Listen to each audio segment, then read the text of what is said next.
물론 요한계시록에서 나오는 주제입니다. 요한계시록에 나오는 거의 마지막으로 오늘 그리고 다음 시간이 거의 마지막 주제가 되는데 오늘은 하나님의 심판과 성도의 구원입니다. 구원.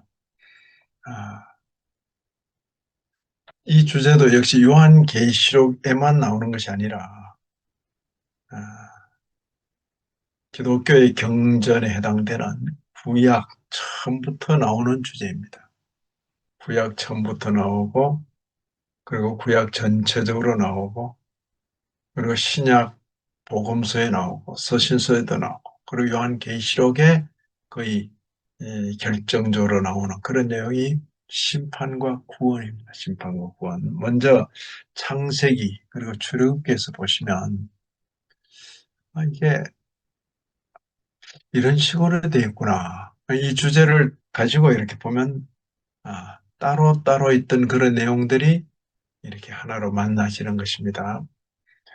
하나님의 심판과 구원은 창조, 타락, 그런 사건 속에서 이미 보인다 이거죠.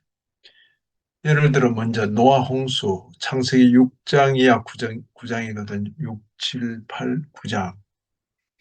노아 홍수 경우도 하나님께서 세상에 대해서 전면적으로 심판하자.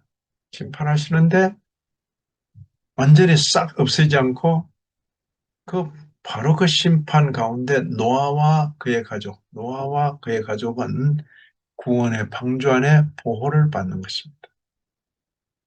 전 인류가 심판받는 그 속에 하나님을 순종한 노아와 그의 가족. 그리고 창세기 19장에 가면 소돔 고모라 그 사건이 나옵니다.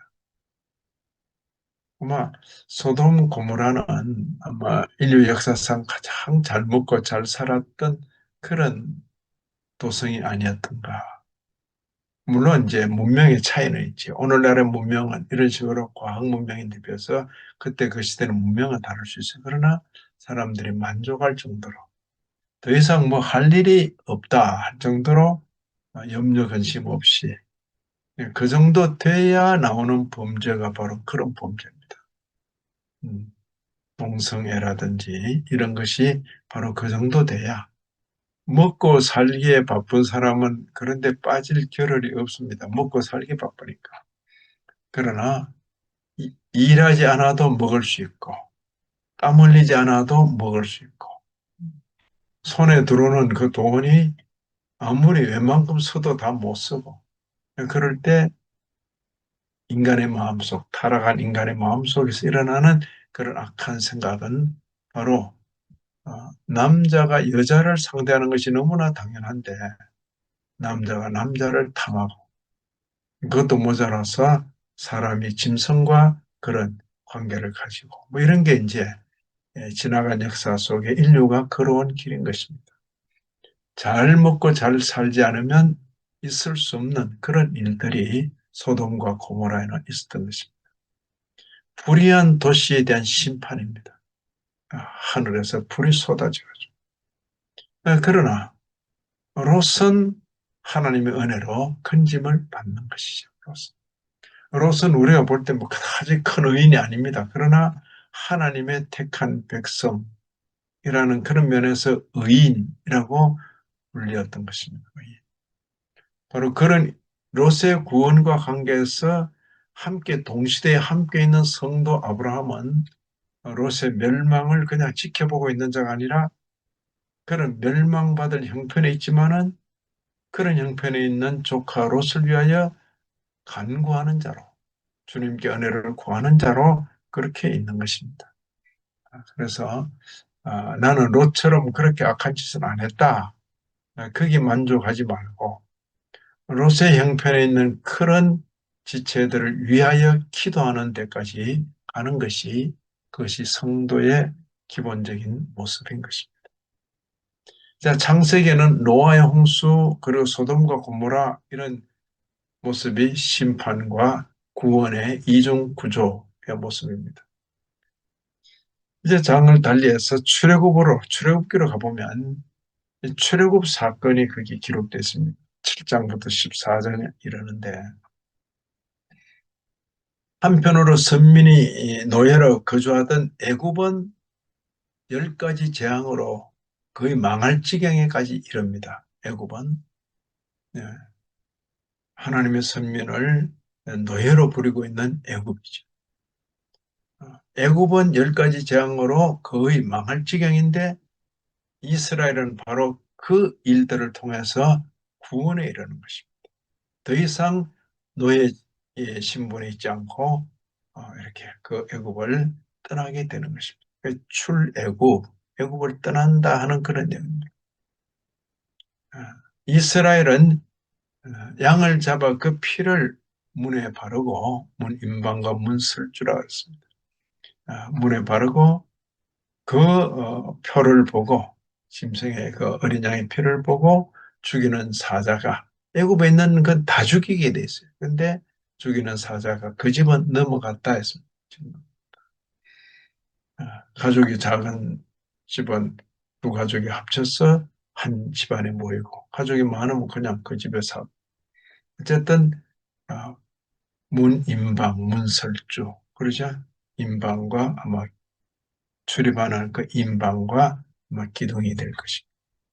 그게 양의 피를 바른 그 집은 넘어갔다. 이 넘어갔다는 것을 기억하도록 하는 의식이 6월절입니다.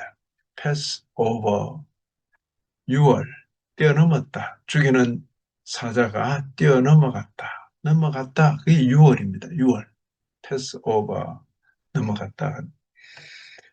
하나님의 심판의처럼 구원을 위한 심판입니다. 그의 백성은 항상 은혜 안에서 구별되어서 보호를 받았던 것입니다.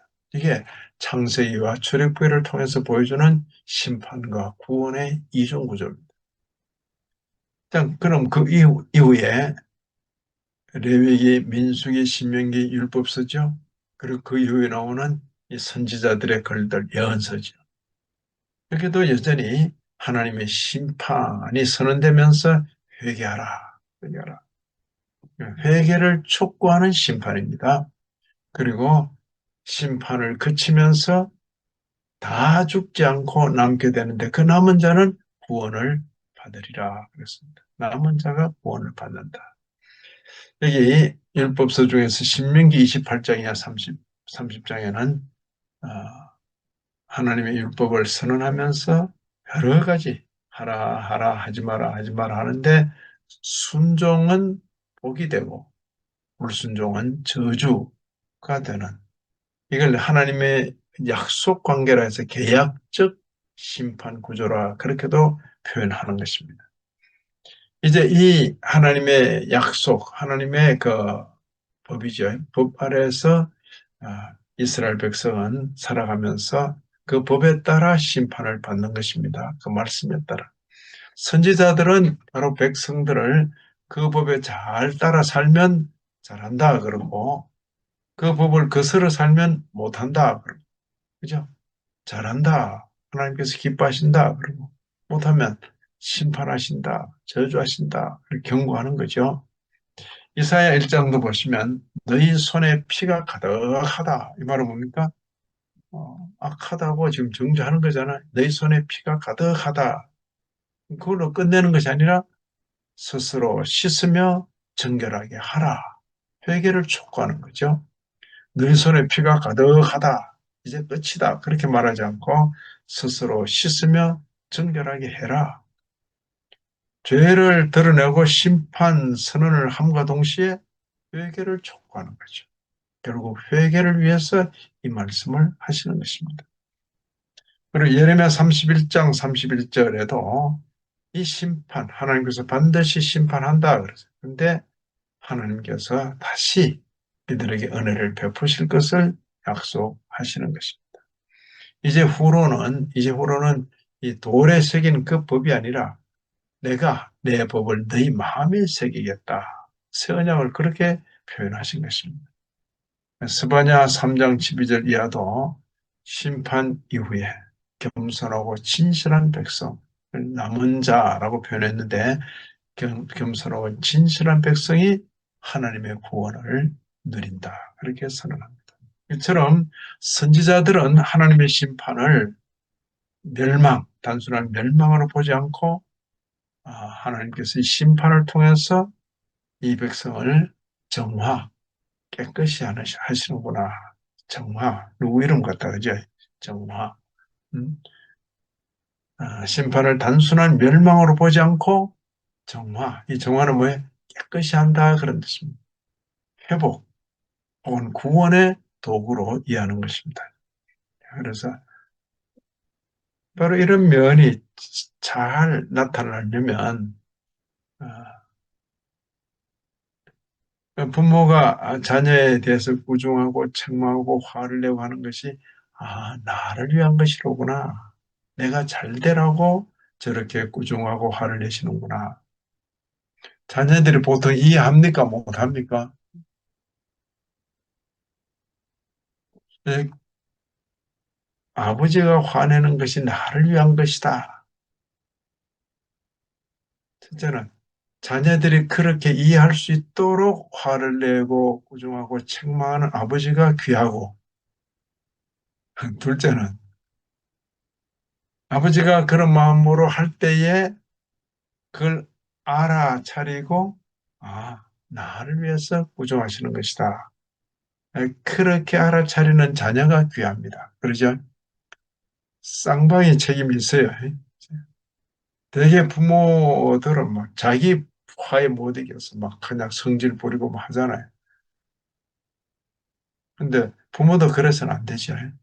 하나님의 마음을 알려주듯이 아, 내가 지금 화내는 것은 내 분에 못 이겨서 이런 게 아니다. 내가 지금 네게 매를 대는 것은 내 분에 못 이겨서 하는 것이 아니라 하나님께서 너를 우리 가정에 맡기셨기 때문에 나는 이 책임을 다해야 된다.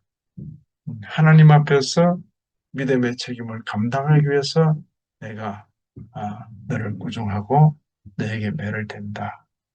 이 면이 잘 전달되도록 해야 돼요. 부모로서는. 아, 그리고 잘 자란 자녀는 아주 드물지만은 부모의 그 마음을 헤아리는 것입니다. 헤아리는 것입니다. 바로 선지자들은 바로 하나님의 이 마음을 헤아렸던 것이죠. 아, 참, 대단히 화를 내시고 심판하시는구나. 하지만 이건 우리 선민의 깨끗이 하는 것, 정화, 죄에서 돌이키는 것, 회복, 그리고 결국에는 구원을 위한 방도로구나. 그렇게 생각하는 것입니다. 자, 구약은 이렇게 지나가고, 그 다음 신약으로 넘어왔는데, 복음서에서도 역시 바로 이런 거, 구약의 내용이 절정을 이루는 것이 복음서입니다. 구약에서 어, 범죄한 사람에게 여자의 후손, 그죠? 범죄한 그 사람들을 책망하면서 뱀을 꾸짖을 때 여자의 후손이 네 머리를 상할 것이며, 그게 난데없이 여자의 후손이 나오죠. 그 예고된 여자의 후손이 드디어 이 세상에 나타난 것이 말씀이 육신이 되어 우리 가운데 거하신 예수님이죠. 그 예수님의 십자가에서 하나님의 심판의 절정이 보이는 거죠. 이 죄의 값은 저런 것이로구나. 처절하게 죽임당하는 것이구나. 그죠? 그러면서 동시에 이 십자가에서 하나님의 구원이 어떤 것이다 하는 것을 예, 보여주신 것이죠. 그래서 십자가, 그것이 심판과 구원이 만나는 결정적인 그 모습이다. 예수님의 십자가는 하나님의 심판과 구원이 동시에 만나는 사건이다. 로마서 3장 25절에 그의 피로 말미암는 화목제물 그랬어요. 그의 피로 말미암 누구의 피죠? 예수 그리스도의 피죠. 그의 피로 말미암는 화목제물. 바로 이 사건을 통해서 하나님 당신 자신의 의로우심을 나타내려 하신다. 요한복음 3장 16절에 믿는 자는 구원을, 믿지 않는 자는 심판을. 그러니까 예수님으로 말미암아 이미 심판이 이루어졌다. 예수님을 믿는 자와 예수님을 믿지 않는 자. 믿음으로 이미 구원을, 그리고 믿지 않는 자는 심판을. 그죠? 예수님은 구원하는 자입니다. 이름도 구원입니다. 그런데 결과적으로 구원과 함께 동시에 심판이 실행되는 것입니다. 마태복음 24장 25절 우리 주님께서 직접 교훈하신 것입니다. 세상 종말의 심판의 주로 재림하실 것을 예고하셨습니다. 그리고 의인과 악인을 나누실 것이다.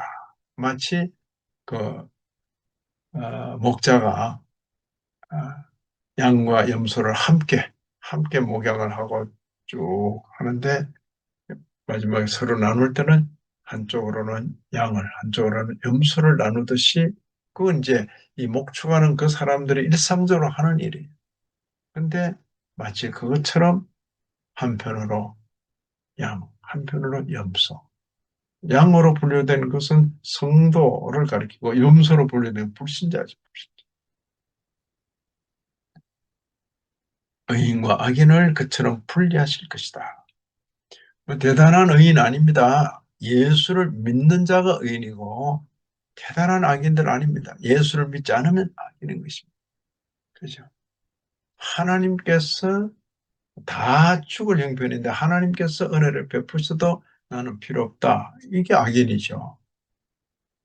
예수님 안에서 하나님의 진노는 구속적인 그 희생을 통해서 해결되는 것입니다. 이로 인해서 성도는 구원에 이르는 것입니다. 복음서, 십자가의 죽음, 그것이 절정을 이루는 것입니다. 그리고 이제 복음서 이후에 사도행전, 그리고 사도행전 동시대의 서신, 아, 바울 사도가 상당히 많이 썼죠. 서신 중에서 그 14권 가까이 쓴데 그 서신을 보면 심판의 날을 준비하도록 성도들을 깨우치는 것입니다. 심판의 날에 각 사람의 행위대로 갚아주실 것이다. 그런 표현도 있고, 그리고 심판이 있는 줄 알도록 한 번 죽는 것은 사람에게 정하신 것이요. 그 외에는 심판이 있으리니. 이것도 히브리서에 나오는 표현입니다. 그리고 같은 히브리서에 진리를 알고도 고의로 범죄하는 자에게는 무서운 심판이 있다. 그렇게 경고하시는 겁니다. 그리고 베드로 사도의 그 서신에도 주의 날은 도적같이 온다. 성도는 거룩함과 경건함으로 살아가야 한다. 이렇게 강조하는 것입니다. 성도는 이미 심판에서 구원받았지만 말은 뭐 하니까 성도는 앞으로 또 뭐 심판을 이렇게 생각할 게 아니라 천국 가느냐 지옥 가느냐 이 심판은 이미 끝났어요. 어떻게 끝났느냐? 예수를 믿느냐 믿지 않느냐로 천국 백성이 딱 끝나버린 거예요. 아, 죽은 다음에 다시 심판받아가지고 천국 가느냐 지옥 가느냐 문제, 천국 가고 지옥 가는 문제로 끝났어요. 예수를 믿느냐 믿지 않느냐 이 문제로 이미 끝났다. 그런데 심판 또 있는데요. 그렇죠. 뭡니까? 각자 개인적으로 그 행한 대로 갚아주리라. 자, 행한 대로 갚아주리라 할 때에 자신 있는 사람 있어요? 행한 대로 갚아주리라. 없어요. 그건 마치 어떤 것과 비슷한가? 나름 뭐 괜찮아 보이는데 한국에는 관직에 이렇게 임명되기 전에 반드시 청문회라는 걸 거칩니다. 괜찮은 학자로 또 참 존경받는 학자로 저분 같으면 참 이렇게 국가의 총리 같은 거 하면 참 괜찮겠다. 아니면 적어도 교육부 장관 정도는 괜찮겠다 했는데 이 청문회를 거치면서 온갖 게 다 쏟아져 나와. 뭐 개인적인 거, 가정적인 거, 뭐 부인과 관계되는 거, 자식과 관계되는 거, 뭐 대인 돈선 문제, 사람 만나는 문제, 뭐 여러 가지들이 청문회에서 쏟아져 나오면서 아이고 부끄러워서 못하겠습니다. 이런 경우가 있는 거죠. 자, 행한 대로 갚아준다 할 때 자신 있는 사람 있어요? 아무도 없어요. 그렇지만 주의 말씀은 행한 대로 갚아준다. 그때는 뭡니까? 모든 부족한 부분은 다 없는 듯이 지나가고, 그럼에도 그것은 예수 그리스도의 대속의 은혜로 지나간 거예요. 우리가 믿음을 가지고 조심스럽게, 그래도 어쩌다 행한 그런 의들은 하나도 잊지 않으신다. 그렇게 이해되는 것입니다.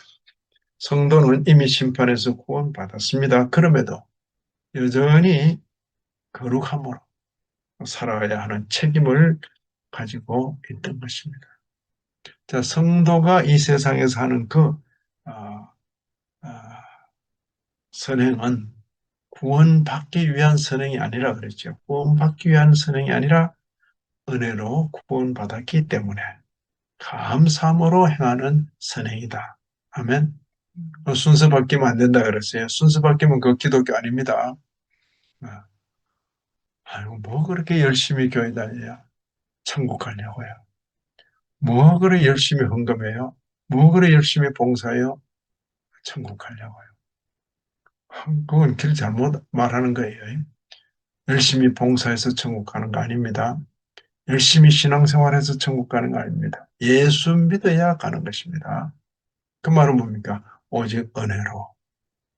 제 문제는 오직 예수 그리스도로 말미암아 오직 은혜로 천국 가는 것이고, 열심히 신앙생활하는 것 은혜로 내가 구원받았기 때문에 어떻게 이 은혜를 감사하며 살까? 신앙생활 잘하는 것으로, 하나님 말씀 잘 지키는 것으로, 구제하고 봉사하는 것으로. 그죠?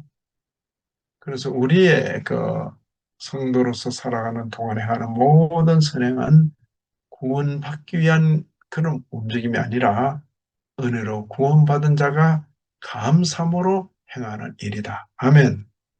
이걸 분명히 하셔야 되는 것입니다. 자, 이제 마지막으로 요한계시록입니다. 여기 보면 심판이 반복적으로 언급해요. 반복적으로. 일곱 인 6장, 7장, 8장, 일곱 나팔 8장, 9장, 10장, 11장, 일곱 대접. 그러니까 이게 일곱 개 인이 쫙 나오다가 마지막 일곱째 인 딱 떼면 그 안에 일곱 나팔이 다 나오는 거예요. 그리고 일곱 나팔이 하나, 둘, 셋, 넷, 다섯, 여섯, 일곱째 나팔 때 그 안에 일곱 대접이 나오는 거예요. 겹겹이 속였어. 물고 나오죠. 그래서 일곱 인이 끝나고 일곱 나팔 끝나고 일곱 대접 이렇게 처음에는 이해했어요. 그래서 기록된 순서대로 시간 순서대로 생각했어요. 그러나 그게 아닐 수 있다. 일곱 인, 일곱 나팔, 일곱 대접이 동시적일 수 있다.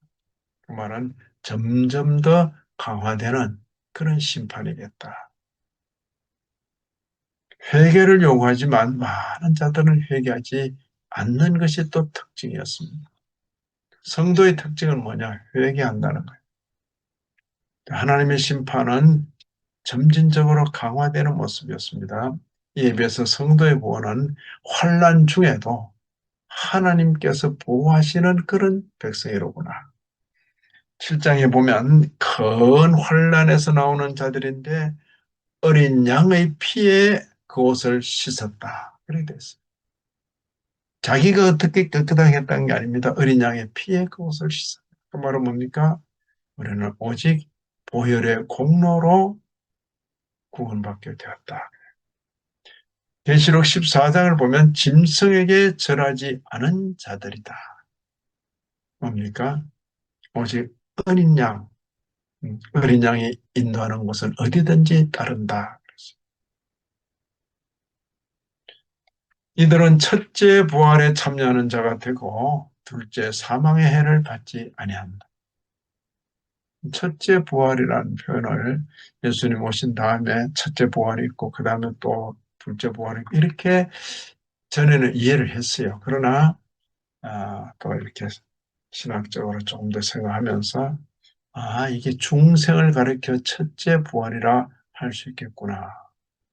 그죠? 우리가 허물과 죄로 죽었어요. 그런데 모든 육체로 태어난 인생들은 영적으로 죽은 상태에서 태어났잖아요. 그죠? 몸은 태어났는데 영적으로 하나님과 관계 없잖아. 근데 첫째 부활에 참여한다는 말은 그 인생이 살아있는 동안에 성령의 감동 가운데 또 복음을 듣고 믿고 거듭났단 말이에요. 그거는 내 혼자 힘으로 되는 게 아니에요. 말씀과 성령의 역사로 우리 속에, 예, 그죠? 그 영혼이 거듭나게 된 거죠. 위로부터 났다, 거듭났다, 이걸 중생이라고. 이 첫째 부활이라 말할 수 있는 첫째. 네. 영적으로 다시 났다. 하나님과 관계 없는 자처럼 있었는데 하나님과 연결이 됐다. 누구로 말미암아? 예수 그리스도로 말미암아.